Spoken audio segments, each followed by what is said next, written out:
YCP హయాంలో ప్రాజెక్టులను అటకెక్కించారని, అలా నిర్లక్ష్యం చేయడం దేశద్రోహమేనని సీఎం చంద్రబాబు మండిపడ్డారు.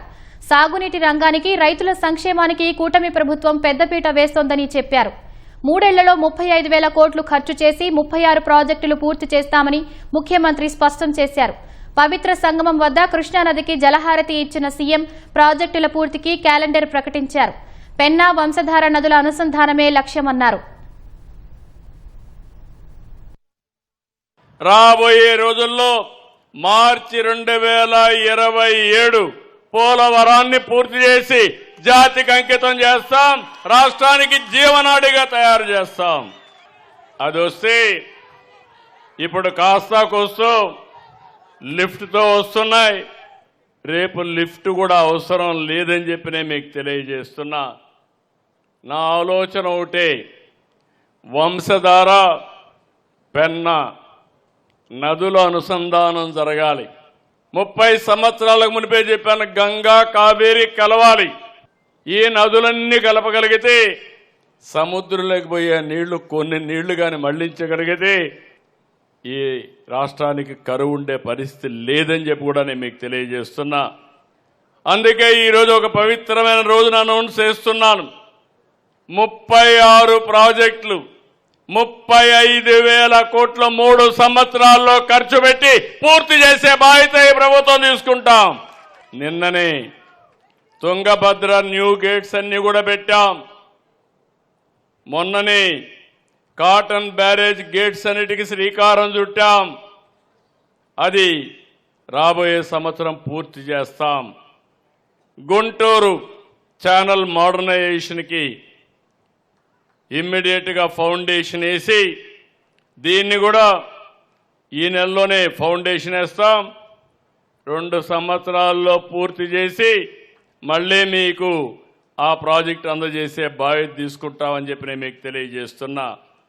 ఆగస్టు 26కి ప్రారంభిస్తాం. ప్రారంభించే తేదీ కూడా డేట్ ఆఫ్ కమెన్స్మెంట్ ఇప్పుడు చేసి 1 ఇయర్లో పూర్తి చేసే 1 ఇయర్ కానీ 1.5 ఇయర్ కానీ పూర్తి చేస్తాం. పోలవరం లెఫ్ట్ మెయిన్ కెనాల్ పూర్తయింది. రేపు అనకాపల్లి ఆగస్టు 14న స్వాతంత్ర దినానికంటే ఒకరోజు ముందే జాతికి అంకితం చేయాలని ఆలోచిస్తున్నాం. గోదావరి ఎట్లయితే ఇక్కడ జలహారతి ఇచ్చి స్వాగతం పలికానో, ఆగస్టు 14న అనకాపల్లికి వెళ్ళి గోదావరి జలాలకు అనకాపల్లిలో స్వాగతం పలుకుతాను, జలహారతిస్తానని మీ అందరికీ హామీ ఇస్తున్నా. వెలుగొండ నేనే 96లో ఫౌండేషన్ వేశాను. సెప్టెంబర్ 1వ తారీఖున నేనేసిన 96లో ఫౌండేషన్ వేసి 2026 సెప్టెంబర్ 1వ తారీఖున దాన్ని ఫేజ్ 1 జాతికి అంకితం చేస్తామని చెప్పి కూడా నేను మీకు తెలియజేస్తున్నా. దగ్గర 4,000 కోట్ల రూపాయల పనులు బకాయిలుంటే అన్నీ కూడా అక్కడ పోయి నాటకాలాడి పూర్తి అయిపోయింది. జాతికి అంకితం చేస్తున్నానని చెప్పి ఒక బోర్డు వేసి ఇనాగరేట్ చేశాడు. టనల్స్లో మెషిన్ కూడా ఇరక్కపోయింది, అది కూడా చెప్పలేదు. అంటే ఏ విధంగా ప్రజల్ని మోసం చేస్తారో నాకైతే అర్థం కాలేదు. నేను అందుకనే ఈరోజు అన్ని పనులు పూర్తి చేస్తాం, జాతికి అంకితం చేస్తాం. అవసరమైతే ఆ బోర్డు కూడా మ్యూజియం ఒకటి కట్టి మోసం ఏ విధంగా చేశాడో ప్రజలకు శాశ్వతంగా గుర్తుండేట్టుగా చేస్తామని చెప్పి కూడా నేను మీకు తెలియజేస్తున్నా.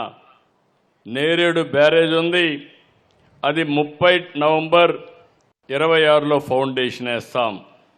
ఇంకో పక్క పెన్నా సర్వేపల్లి రిజర్వాయర్ని ఇనాగరేషన్ ఈ సంవత్సరం డిసెంబర్లో చేస్తాం. హీరమండలం లిఫ్ట్ ఇరిగేషన్ స్కీమ్ని ఇనాగరేషన్ 30 ఏప్రిల్ 27 చేస్తాం. Nagavali Champavathi river interlinking 30 June 2027లో చేస్తాం. చింతలపూడి లిఫ్ట్ ఇరిగేషన్ స్కీమ్ మీ అందరి చిరకాల కోరిక, కృష్ణా జిల్లా మెట్ట ప్రాంతాల రైతుల కోరిక. తొందరలోనే ప్రారంభించి దీన్ని కూడా 31 జూలై 2027 ఫేజ్ 1 పూర్తి చేసే బాధ్యత ఈ ప్రభుత్వం తీసుకుంటుంది. మల్లెమడుగు రిజర్వాయర్ 31 డిసెంబర్లో ప్రారంభిస్తారు 27. తిరుపతిలో బాలాజీ సాగర్, ఇది వెంకటేశ్వర స్వామి దగ్గర మీరు చూస్తే సోమశిల నుంచి నీళ్లు నేరుగా తీసుకుపోయి బాలాజీ రిజర్వాయర్ చేస్తాం. ఎక్కడ శ్రీశైలం, అక్కడి నుంచే నీళ్లు తీసుకొచ్చి కళ్యాణి డ్యామ్కి ఇస్తాం. అక్కడ శ్రీశైలం మల్లన్న, తిరుపతి వెంకన్న 2 దేవుళ్ళు కలిపి జాతికి అంకితం చేసి రుణం తీర్చుకుంటామని చెప్పి కూడా నేను మీకు తెలియజేస్తున్నా. 36 ప్రాజెక్టులకి ఒక పవిత్రమైన రోజున పవిత్ర సంఘంలో నేను అనౌన్స్ చేశానంటే ఈ డేట్ని అందరూ ఫాలో అయ్యి ఎట్టి పరిస్థితుల్లో పూర్తి చేసి జాతి రుణం తీర్చుకోవాల్సిన బాధ్యత మన పైన ఉంది.